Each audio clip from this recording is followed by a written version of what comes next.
During the making of this exclusive with Kegan, the creep-ass of Psychopathic Records, an internet glitch occurred while we were doing the interview on Skype, and there's no way to work around the audio. We tried our best.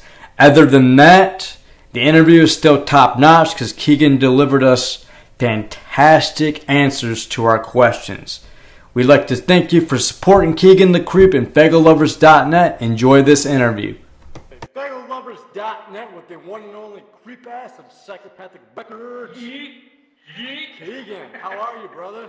I'm good, bro. How you doing? I'm doing pretty good. We haven't talked, well, I mean, we talked online here and there, but we haven't seen each other in person since the Dark Carnival Games Con, man. So there was. I don't think I saw you together. Were you guys together? No, I wasn't able to make it out that year, man. This year. Gotcha. Because I'm in the process of moving to Florida. Oh, hell yeah, congrats. Yeah, man. thank you. Just signed the lease today. The Sunshine State. So let's get into, this is going to be like a little bit of a weird question to dive off into for the very beginning, but now if you were like on your deathbed and you were looking up and the powers that be told you, hey, you can come back to life, but you can only come back reincarnated as a specific comedy film, what would it be and why? Oh, hands down, Wedding Crashers. That's my favorite movie. You know, I just need my boys, my partners in crime to go fuck shit up. And find cool ways to be a scumbag and sleep with hot women at weddings. Come on, man, who wouldn't want that? And you know, when did you know that comedy was your true calling? What age, man, when you're holding that microphone in your hand? You know, it was probably the end of my junior high. So I'd say, what's that, like 8th grade, early into high school. In 8th grade, I got like nominated a class clown, you know, for obviously making people laugh and shit. And that's when I really came out of my shell. Everything prior to that, man, I was so shy.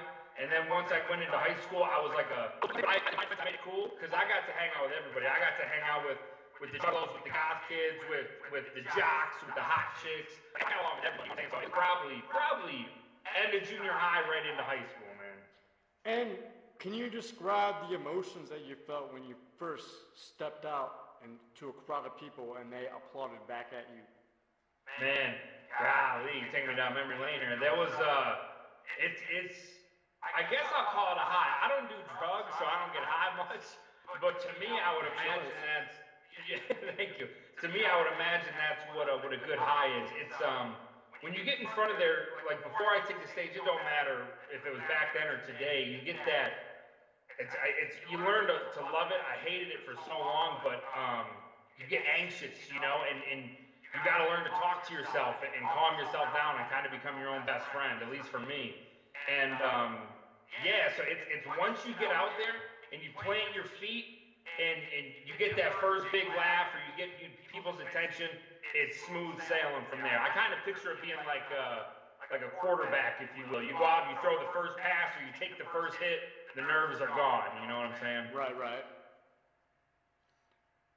And who would you say, comedian-wise, your biggest influence that, you know, when you saw them perform, you're like, I want to do that, or, you know, it inspired you to continue down your own path?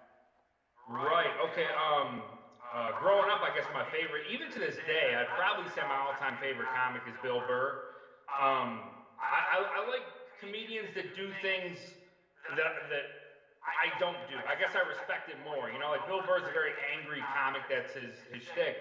I'm not really an angry guy, you know. So I watch that because I don't do that. You know, it's something new to me. And to this day, I've taken a lot from. There's this comic I've been following for the past few years. He's really blowing up. His name's Sebastian Maniscalco, and his mannerisms is one thing I love. Like and going back to kind of like mannerisms and things like that, I love doing more improv. Like I like thinking on my toes because especially doing a lot of juggalo shows and things, it's not like a nightclub. You know, no one's sitting at a table with a little cane. No, like everybody's rowdy. You don't know if they're going to be hammered, if they're going to want to clap back. So you got to think on your toes. And believe it or not, a lot growing up that I took from would be like a Dane Cook. I loved the way he could move around stage, to get animated, and that I don't like to stand still. I like to constantly keep moving, you know? We got to in order to, you know, keep the crowd riled up, right? Yeah, absolutely, man. So, when you first got in contact with Psychopathic Records and they wanted to fully bring you onto their team, can you describe the feelings and emotions that erupted within your comedian soul, but using only a specific food dish to describe that feeling? Yeah, so this is a very interesting one because you know I met my good friend Spider, who's head of security for Psychopathic for a long time, and he's the one that got my foot in the door. You know, introduced me to Jump Steady, who would you know, book me for gatherings and things like that. But you know, things slowly went well, and they saw that I was serious, and we loved working with each other. So the more I got my foot in the door, but there was never like a real big moment, I guess, to where they're like, you're officially Psychopathic. It's kind of like I put my foot in the door, out. You know? There was no big like, oh, Kegan's part of the team or this. And I'll never forget, it was like a Juggalo show, I think last year. And I said something, I was sitting at the table with, you know, Jump Steady, Kegan, and I said something, I was like, I feel like I'm the most official member of Psychopathic. And they all looked at each other, and you know, Rob and Rudy are looking, and they're like, bro, you're Psychopathic, what are you talking about? I was like, what? You know, like, for real? So, it was like live on the air when I kind of got that. And then, I think that was around the time of the march, because I actually got my charm when we went down to DC, and I think that's when it really hit me. When I'm riding down with the boys, I got my charm, and they're asking me to give a speech at the biggest thing they've ever done, man. I think at that point, like, I really knew I was a part of the team, you know what I'm saying? And which specific food dish would describe those feelings of happiness that erupted? You know, oh man, that's easy. It was pure joy, and I am always at pure joy when I have a nice, fat, fucking, freshly baked thing of lasagna. So if I had to compare it to a food dish, it would be lasagna, because I fucking love that shit. And there's so many layers to it, and each layer it just gets better and better. And you just eat yourself until you pass out face first in the sauce at the table. Whoop whoop to that, brother. Now I want lasagna. Fuck! I want checkers. It does sound really good, though. It does, doesn't it? Yeah. So let's get into the gathering of the Juggalos this year, man. You know, what was your main highlights for this year for you personally, brother? I know that's a lot to throw at you all at once. Yeah, no. Yeah, got it. Like, it seems like every year I host more and more events, and I love it. You know, every time I talk to Jump Steady before, you know, getting my itinerary and going over what I'm gonna do at the gathering, he always asks, what do you want to do? And I always say the same thing. I say, load my plate up, man. I want to eat. You know, let's work. So, wherever the team needs help, I'm always like, I'll do it. I don't give a fuck what it is. So, for me, I got to be the first time the host of Miss Juggalette, which is a huge deal, and I've never got to host that before. And I thought it went really well. I had a great cast up there too, though, and the participants made it easy. They were amazing. Doing the Sex Files live, kind of doing your own show live, that was something new. And I got to shout out Wolfpack, because they helped plant that seed, and you know, we worked with Jump Steady, and everyone helped make that happen. But for me, getting able, and this is my second year, but getting able to host main stage is like a dream come true, man. And on the way gathering, my grandmother had passed away, and that was like one of my all-time best friends. She just always, no matter what, found the joy in everything. Never had a bad day. Always found everything funny. And you know, and she was a huge Detroit Tigers fan. So luckily, I had packed up a Tigers jersey, and you know, I make sure to wear it on stage. Kind of just like a little memento to me, because she always said she wanted to see a show, and you know, that got to be her first one, and what a show to see, you know. Right. Talk about emotional, man. I'm glad you were able to conquer that and do your thing, you know. Oh, I could hear her in the back of my head. She would slap me upside my head if I would have missed it. So she was there the whole time. And yeah, you did a really good job at the Dark Carnival convention, hosting the Mario Kart tournament and just hosting all the games, man. Like, salute to that, man. You know, hey, I appreciate that for the 4 hours we got to do it. Right. It was still cool to see you up there with the crowd of people, you know, cheering you on. You know, it was fun, man. before you step out on stage, you know, how do you prepare yourself for that moment to get the crowd riled up? You know, any tips you'd like to throw out there? I like if the option is necessary to have a couple shots of Bacardi or have a Bacardi and Coke is my drink before I hit stage. That would kind of take the edge off. For a little bit, I like to find my own space, like not around anybody for a second, and I kind of like to sit in a room by myself. That sounds weird, and just over everything, and I like to picture it. You know, like I can picture me walking out on stage and saying it in kind of a rough thing, and that kind of goes to like to The Secret, you know, where you believe it, you achieve it.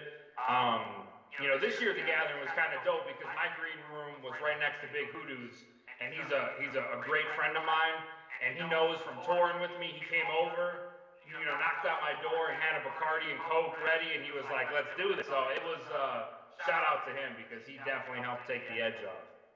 Wow. That's a great detailed answer. Yeah, so salute to Big Hoodoo for you know, having Yeah. you back out there, man. For real. Let's get into the Tre Deuce mixtape, man. Yes. Like, first of all, you got DJ Clay, Ouija Mac, and it doesn't say Straight Jack on the back, but we know that he was Right. on that track, Show Me Your Butthole. Yeah. He actually had a big part of that. Pretty much every song that I've done recently, he's produced and done the beat for. So yeah, he did Show Me Your Butthole, and then also on the Blow Me song, he does the chorus. That's also him singing, because I can't sing for shit. So that's another little Easter egg. That is not me, that is Straight Jacket. Yeah, man, I've been following Straight Jacket's career since probably about 2011. I ran me some upon some of his stuff. Yeah, that cat is a cool motherfucker, and I'm glad to say that he's from my home city, Flint, Michigan. You know, that's the homie. So it's funny that you said that because I just talked to him 20 minutes ago. He called and I told him we were doing the interview, and I told him it was with you, and he told me to give you a shout out too. So so salute the Straight Jacket for real, man. Hell yeah, man. So let's get into the Tre Deuce mixtape. In terms of coming up with the album title, the whole concept in general, let's dissect the record when you were first getting it together, brother. I'll keep it real with you, and the story's not as interesting as some may hope. But so basically, you know, I've been slowly working on my own album, Liquor and Leftovers. It takes me a lot longer because I'm not a seasoned vet in the rap game, you know, and the people that I appreciate it. But the people I work with, you know, like Clay and Straight Jacket, these guys are constantly working on their own projects on top of like Straight's, you know, locked up doing Fearless Fred right now. Like I can't pull him away from that, you know, like fuck my shit. That's way more important. Right. So so it's like I gotta work when I can, and so I worked with Clay with this, and we were recording a track that we're going to be shooting a music video for. It's my song, and it's got Ouija Mac on there. Clay produced it. So it was all three of us in the studio, and it's so fucking hard. Like, I'm not even talking shit. Like, I meant for it to be funny, and it turned out, like, so crazy good. And it's all due to them, not to me. But, I had a blast. You know, time's flying by, and, it was me, Ouija, Clay, and my boy Josh all in the studio, and I had this idea. I was like, man, we're all doing different projects right now, and we all had stuff in the studio of our own. I go, what if we put together kind of like this showcase of what we're doing right now? Like Clay just went like kind of around out of the year through you guys. I don't know if it was a mixtape or it was the Sideways Rooms mixtape. Yeah. He opened his paperboards on his workstation. So I literally, I looked at those and I said, man, like, let's celebrate that. He was like, I'll pick any song off there. So I picked my favorite, which was the one that is on Tre Deuce.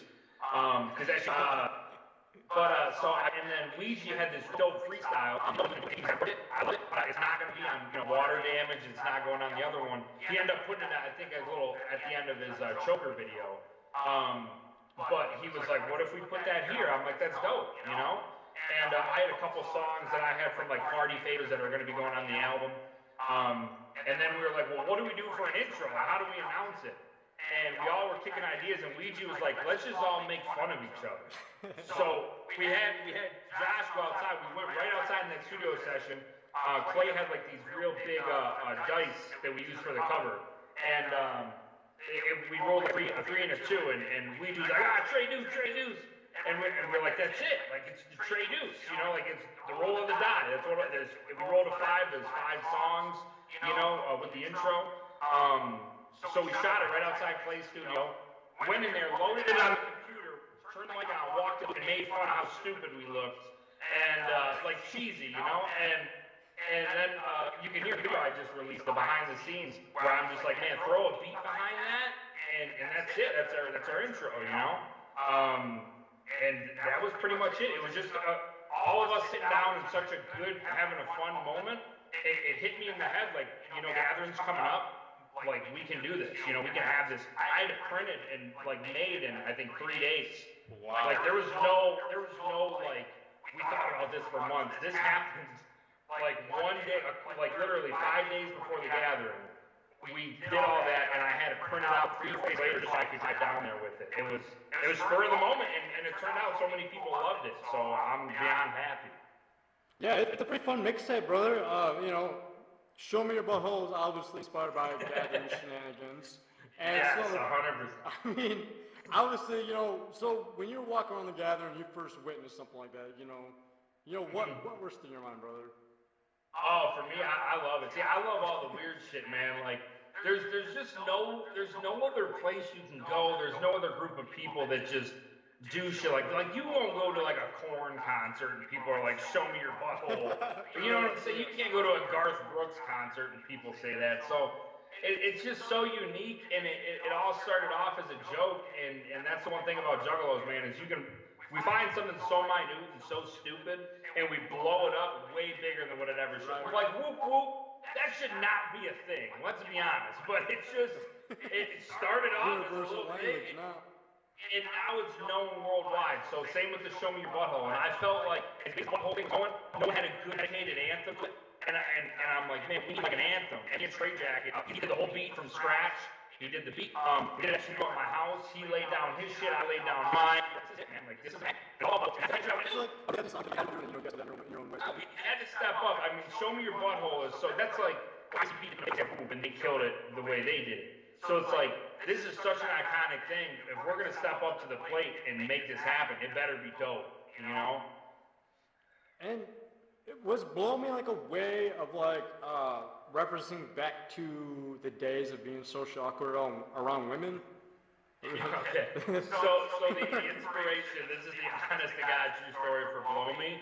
I was taking a shit one day, and I was scrolling through my Instagram, and it was a friend of my girlfriend at the time. She posted some like picture on there, like a selfie, and it was like, she said something like blow you a kiss or something. And I don't know why in my head, the song hit me, and I was like, blow me, blow. Like, the way she worded it, it kind of baited you, like she meant blow me. Right. And then she hinted with like hashtag kisses and stuff, and I was like, man. And it just kind of, the chorus kind of hit me. So it was some random chick, her selfie, that inspired that song while I was taking a fucking deuce. So, yeah, it's like you took like a poppy element to it, but you made your own thing, and it's hilarious. So how me and Tre Jacket work is he knows I'm not a rapper, and I like to do a lot of film and you know, obviously videos and skits are my thing, but I'll tell him, like I told him the concept of the song. I go, I want it to kind of be like, I was going to shoot a video where I'm in an open field with like my shirt open and chest hair coming out. And I'm like, I want something that we could do like this video, like you know, it's almost like a slow song. And Straight, like 2 people in my life really get me, and that's Straight and Josh. Like I can tell them anything, like up to some crazy thought, and they're like, all right, we know what you want, you know? And so when it came to this song, I told Straight, and he was like, dude, I'm going to build this beat. You know, and he did it like right there within like 30 minutes, had this build up, and I was like, dude, that's money, you know? Like, he's talented, man, I'm telling you, the guy's talented. So how soon can we see your video from the Tre Deuce record? We're actually working on, I think we're gonna try to film it. I would like to do it before the year's up. I would hope, I think Ouija's going on tour with the Clowns, so I would like to do mid-November. We already got the camera, all the stuff lined up. I've got a lot of the shots how I want them done in my head. I reached out to a couple of my friends. They're down to do it. It's gonna be good, man. It's gonna be the most trap hood song, like banging, and I have no business being on it, and that's what I love about it. Hey, you definitely earned your welcome, bro. I must say, like, dead I serious. appreciate it, man. Hell yeah. So let's get into Halloween shenanigans, being that it's the month of October. Absolutely. Can we go into your favorite childhood memory of Halloween and what the holiday means to you currently? Oh, that's a really good one. Honestly, probably my favorite memory would be going to I remember, like, I was still in middle school, and I went to a Hallowicked. This is when they used to have it at the Royal Oak Music Theater, which was really close to my house. Because I had to have my grandma drive me to that show. I ain't even gonna front. So I remember we were painting up, and it was just like, I was so young and so small back then, man. But everyone was so cool. Everyone treated me, with so much respect.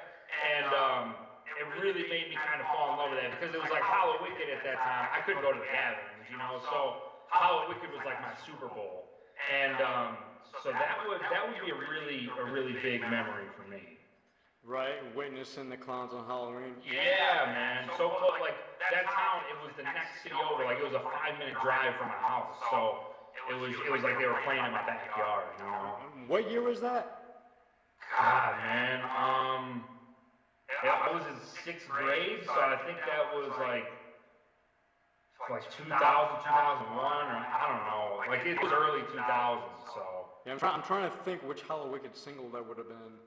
I cannot remember. I don't even know if I got one. I'm not even gonna front. I think I was just so excited to be there, but. Right. Yeah. And what do you want to accomplish as a comedian within the next 5-10 years? You know what? Right now, like I said, I kind of got into this scene doing a lot of stand-up, and like I love doing it. Me and stand-up, it's a love-hate thing, because at the same time, like, I don't like being scripted, and stand-up's very scripted, and anybody that's seen me knows that I like to improv. That's where I started off, and I took a lot of classes, and that's why I love hosting events, because you never know what's gonna happen. Yeah, and it's always do random things right on the spot. Yeah, it's always fresh to me. I like to be entertained too. So I love stand-up. I do. Don't get me wrong. But I'm at a point right now where I'm so focused on wanting to do like vlogs and live streams and having fun, just doing spot shows, like hosting shows and emceeing. So I hope, like I said, in about 5 to 10 years that everything that we're doing now, doing vlogs and little tours and things like that, that it just keeps building. We build the Creep team, and get more people on board. The Creep team is a team I'm putting together for people that have always had that front door shut on them. You know what I'm saying? But instead of giving up, we go to the fucking back door. You know what I'm saying? And you always find a way to do it, because so many, like coming into the scene, there was no comedians that I could ask for help. You know what I'm saying? Like I had to kind of figure all this shit out on my own, and with the help of a lot of people, that put trust in me. But I was told so many times, like, there's no way that'll ever work. There's no way you'll be a part of that. And even when I turned 18 and I was trying to do open mics, there was so many of these clubs in my area that would not book me, to get on there to do these shows. So I said, fuck it, I'm gonna start booking my own shows, Right. And that's why I kind of got respect, and things took off from there, Wow. Yeah. So you totally had to do it 100% independent. That's impressive, brother. I like to say that, like, yeah, I was independent, but I'm the kind of guy, like, I never forget the people that did open the doors. Like I said, like Spider and ABK and Jump Steady. I mean, so many of these guys, Psychopathic, they all opened so many doors for me. It's ridiculous. And they at times when I was down and I was struggling, they had more faith in me, like, man, you got this, So as much as it was independent, I did have help, And salute to that, man. Any final shout outs you'd like to give, or anything you'd like to reflect on your career? What would you say is your greatest accomplishment thus far? Honest to God, like when I look back at all this, not one thing I could pinpoint. I would say, like, my favorite moment with Psychopathic would have to be when when they let me speak at the march, and they asked me to, and I didn't even know they had me lined up to kind of open for ICP at the, Jump said he was like, get the crowd hype, so I went out there and did my thing, and so that, I guess, was Psychopathic would be my most favorite accomplishment. But man, in life, I just want to have fun, brother. I don't care how it comes. Like, anybody that's met me, like, I try to keep it real with you. I just want to have a good time. I'll work with anybody. I don't leave your ego at the door. You know what I'm saying? We all breathe the same air. I'm no better than you. You're no better than me. You know what I'm saying? That's how I look at life. Like, if you look at everybody as a team and we all want to work as one and see the next person grow, that's what it's about. And that's why I really am going to be focused a lot on the Creep team, because it's people that support me that maybe are fans or follow me or family, friends. But I just get to be a part of this team, man. I'm no better than any one person on the Creep team, and that's the way I feel about it.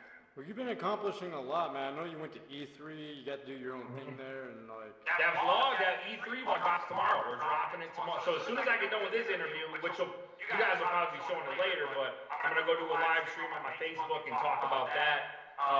But yeah, man, I know you're a gamer too, so I'm super excited to see people get this vlog, man. Hell yeah, brother. Any final shots you'd like to give before ending this Faygoluvers exclusive? Hey, you gotta give a shout out to Faygoluvers. Talk about Faygoluvers, man. You guys have had my back when I was a fucking nobody. I didn't know anybody at Psychopathic, and I was booking shit shows, and Scotty D would always fucking put me in there.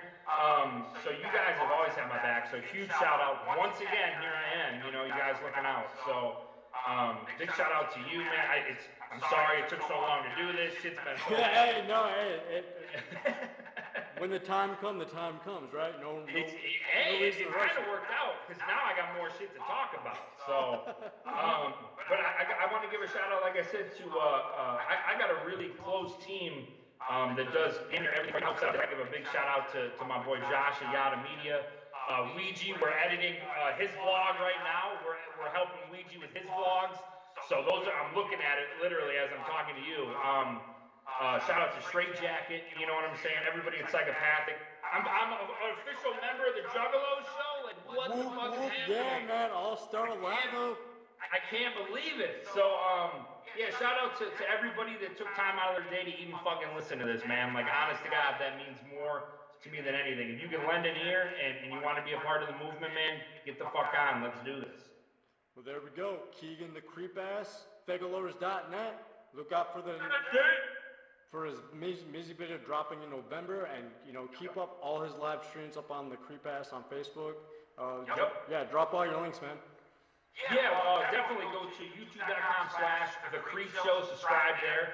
I'm working with Psychopathic on a huge fucking contest. I'm gonna blow everyone's wig back, and it's gonna be fucking huge. So make sure you stay tuned there.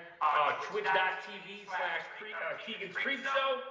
We're gonna be doing shit there, and Facebook /Creepass Comedy, man. Keep up with me, man. Keep up. Creep ass. Thank you, brother. Much love, brother.